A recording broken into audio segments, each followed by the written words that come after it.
Private body को party का fund नहीं दे सकते हैं, इस बात को समझे आप। That is purely prohibited. दिया उनकी बात है, घर की कंपनी थी। अब उसके बाद उसने कहा आपका लोन हम दे नहीं सकते। तो दे नहीं सकते तो एक बड़े इंटरेस्टिंग तरीके से एक कॉरपोरेट षड्यंत्र किया गया, कैसे ये पूरी संपत्ति आ जाए परिवार के हाथ में। तो जो एक कंपनी बनाई गई यंग इंडिया कर करके, उसमें 38% शेयर सोनिया जी का, 38% राहुल जी का, और बाकी मोतीलाल वोरा और बाकी लोग का था, ऑस्कर फर्नांडिस वगैरह इस टाइप के लोग थे वहां पर। ये इक्विटी शेयर 9 करोड़ के पूरे शेयर इस यंग इंडिया कंपनी को ट्रांसफर कर दिए गए। ये 9 करोड़ का ट्रांसफर होना बड़ी बात नहीं है। इस 9 करोड़ शेयर के ट्रांसफर होने के बाद यंग इंडिया कंपनी, जिसके 76% शेयर होल्डर्स सोनिया जी और राहुल जी थे, उसके हाथ में एसोसिएटेड जर्नल की पूरी संपत्ति आ गई। और ये संपत्ति क्या क्या है?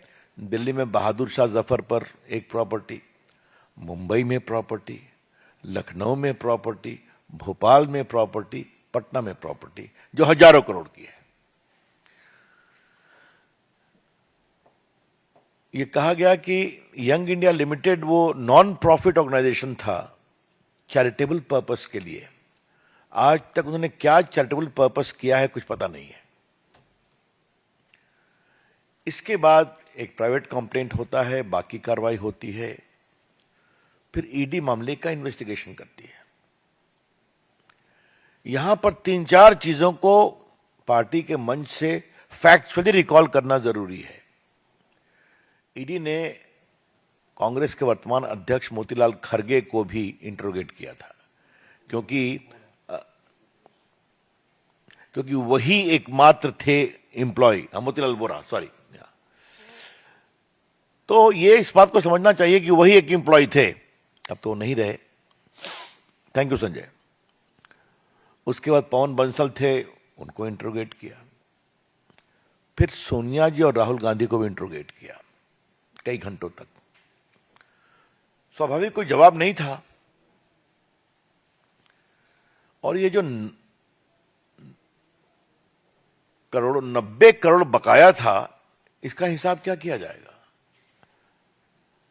तो 50 लाख रुपया दे दिया गया स्टेट जर्नल को, और सारा लोन राइट ऑफ हो गया नेशनल हेराल्ड को प्रकाशित करने वाली कंपनी का। एक बात है, कॉमर्स में इस परिवार का जवाब नहीं है।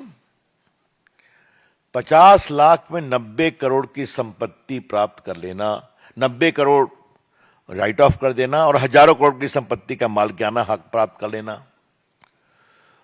और दूसरे एक सदस्य जो मेंबर हैं 3 करोड़ में जमीन खरीदते हैं हरियाणा में, और कमर्शियल यूज हो जाता है, और 58 करोड़ रुपए में बेच देते हैं।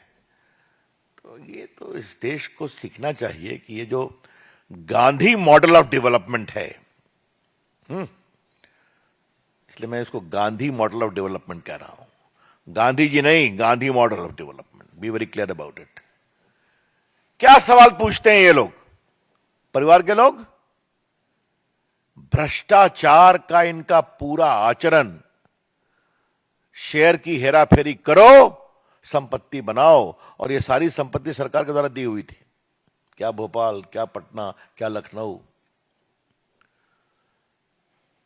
फिर उसके बाद ईडी ने मामले को टेकअप किया, और मामले को टेकअप करके उन्होंने पूरे मनी लॉन्ड्रिंग एक्ट, बाकी प्रोविजन के अनुसार सब कुछ समझा, और उन्होंने अपनी रिपोर्ट फाइल की सेक्शन 8 में बिफोर द कोर्ट। ये जो प्राइवेट कंप्लेंट बोलते हैं या कंप्लेंट बोलते हैं, that is as good as a chargesheet, क्योंकि बाकी जो क्रिमिनल लॉ में कंप्लेंट होता है तो उसमें वो इन्वेस्टिगेशन होता है, इसमें वो इन्वेस्टिगेशन करके ही फाइल करते हैं।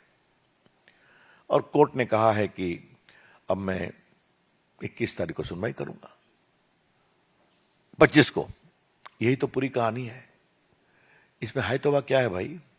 और एक बात को ध्यान रखा जाए कि सोनिया जी, राहुल गांधी बेल पर हैं। इन्होंने पूरी कार्रवाई को क्वाश करने के लिए हाई कोर्ट, सुप्रीम कोर्ट का दरवाजा खटखटाया और कोई राहत नहीं मिली। सिर्फ यही राहत मिली कि आप पर्सनली कोर्ट में अपीयर नहीं होइएगा, you will appear through lawyer. तो जो चीज 4 साल से चल रही है, जिसमें आप संतोषजनक जवाब नहीं दे पाए, जहां कानून अपना काम कर रहा है, वहां पर कर रहे हैं वेंडेटा वेंडेटा।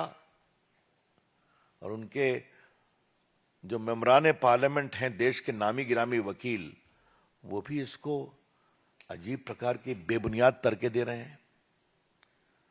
तो इसीलिए कि पार्टी की ओर से विचार हुआ कि सुबह सुबह इस मामले के संबंध में पार्टी के दृष्टिकोण को बताना जरूरी है। कानून अपना काम कर रहा है, the law is taking its own course.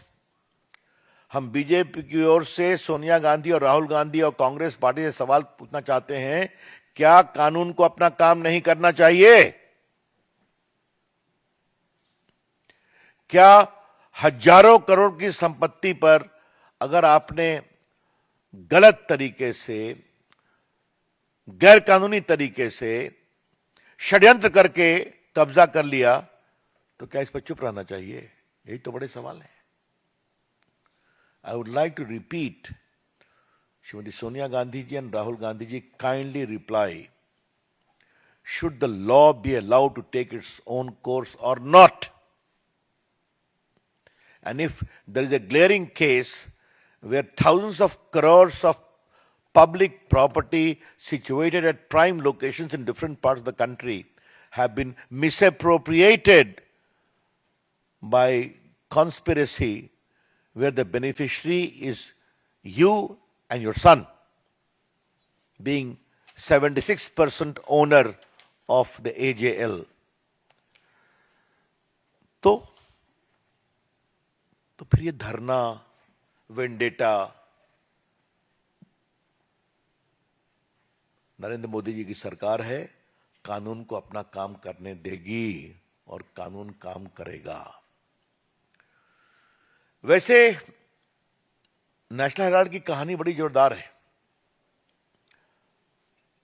थोड़ा हम लोग की रिसर्च टीम रिसर्च कर रहे थे, तो सरदार पटेल ने कहा था कि जिस तरह के लोगों से पैसा लिया जा रहा है वो ठीक नहीं है, वो बहुत चिंता पैदा करता है। ये लोग प्रामाणिक कांग्रेसी नेता थे और वो सारी चिट्ठियां हम लोग के पास हैं। मैं संजय से कहूंगा कभी आप लोग को दे देगा, नेहरू जी ने क्या कहा, सरदार पटेल ने क्या कहा। लेकिन और चंद्रभानु गुप्ता जो उत्तर प्रदेश के मुख्यमंत्री थे, उन्होंने भी पैसे इसके लिए बहुत इकट्ठा किए थे, बड़े नेता थे। कहा कि ये तो बना था देश की आवाज के लिए, इस नेहरू की और खानदान की आवाज बना दिया गया इस अखबार को। तो ये हम नहीं कह रहे, कांग्रेस के नेता कह रहे हैं, ये सब रिकॉर्ड पर है। क्या सरदार पटेल, क्या चंद्रभानु गुप्ता की आत्मकथा में।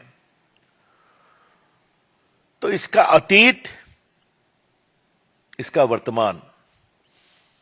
एक विषय में आपसे और कहना चाहूंगा, और ये जानना बहुत जरूरी है। इस देश में इतना मीडिया आ गया है, इतने अखबार आ गए हैं, इतने न्यूज चैनल आ गए हैं, फिर भी वो अखबार जिसके पीछे कांग्रेस पार्टी और उनकी सरकारों का पूरा आशीर्वाद है, वो चल क्यों नहीं पाया? ये सवाल है ना, क्यों नहीं चल पाया? तो ये अखबार चलाने के लिए नहीं था, ये अखबार विज्ञापन बटोरने और सरकार से संपत्ति लेकर बिल्डिंग खड़ा करने का एक इंस्ट्रूमेंट था। I repeat, today there are so many news channels in the country, so many newspapers in the country, All of them have picked up business and readership. A newspaper which has the protection, promotion and patronage of the entire Congress party and their government, why it could not at all flourish as a newspaper? The reply is very simple. It was after independence least to be used as a proper newspaper, more as a forum to collect advertisement and also ensure big property by government cooperation. यही सच्चाई है ना। और मैंने देखा है कि शायद इन लोग ने यंग इंडिया के में जब ट्रांसफर कराया फिर भी 25-26 करोड़ का विज्ञापन आया है। तो संजय बाबू कांग्रेस पार्टी से सीखना चाहिए नोट कमाने के तरीका। हाँ, जो कुछ